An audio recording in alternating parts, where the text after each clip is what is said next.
இந்தியாவின் பல மாநிலங்கள்ல இருக்கிற மாநில கட்சிகளை பிஜேபி அழகா ஒரு 2 சீட்டு, 3 சீட்டு, 4 சீட்டுலாம் வச்சுக்கிட்டு ஆட்சிக்கு அதிகாரத்துக்கு வந்துடுறாங்க. ம். இல்லன்னா அந்த கட்சியில இருக்கிற ஆட்கள தூக்கிக்கிட்டு அவங்க வந்து அப்படியே இந்த கட்சியா மாத்திக்கிறாங்க. ம். இந்த வேலையெல்லாம் பண்ணிருக்காங்க. அது அதிமுகவுக்கும் நடக்க போகுதோ அப்படின்ற சந்தேகம் இருக்குன்றாங்க அவங்க. நாங்கள் ஏமாளிகள் அல்ல என்று எடப்பாடி கே பழனிசாமி அவர்கள் தெளிவாகவும் அப்பட்டமாகவும் சொல்லிட்டார். ம், ம். சோ இது யாருக்கு புரியும்? அனைத்து யாருக்கு கட்சிகளுக்கும் புரியும். அமித்ஷாவுக்கு சொன்னாரா?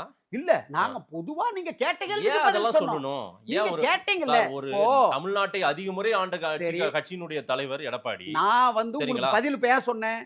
நீங்க கேட்டீங்க. உங்களுடைய குக்குரல், அதாவது சமுதாயத்தில் ஒலித்துக் கொண்டிருக்கக்கூடிய சொசைட்டியில் ஒலித்துக் கொண்டிருந்த குக்குரல். ம். அந்த குக்குரல் ஒண்ணு, எடப்பாடியை வந்து விழுங்கி விடுவார்கள், சூரசம்ஹாரம் பண்ணிடுவாங்க பிஜேபி அப்படிங்கிற மாதிரி குக்குரல் விட்டுக்கிட்டே இருக்கிறீங்க. ஏன்னா மக்களிடையே குழப்பங்களை உண்டு பண்ணுவது திமுகவினுடைய ஒரு வேலை. இதுதான் ம். வேலை.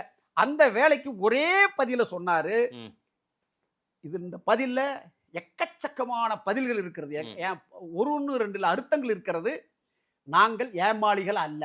ம். இது போதும். நானும் அதோடு இன்வெர்டட் கமால குரோட்டேட்டட் நாங்கள் ஏமாளிகள் அல்ல.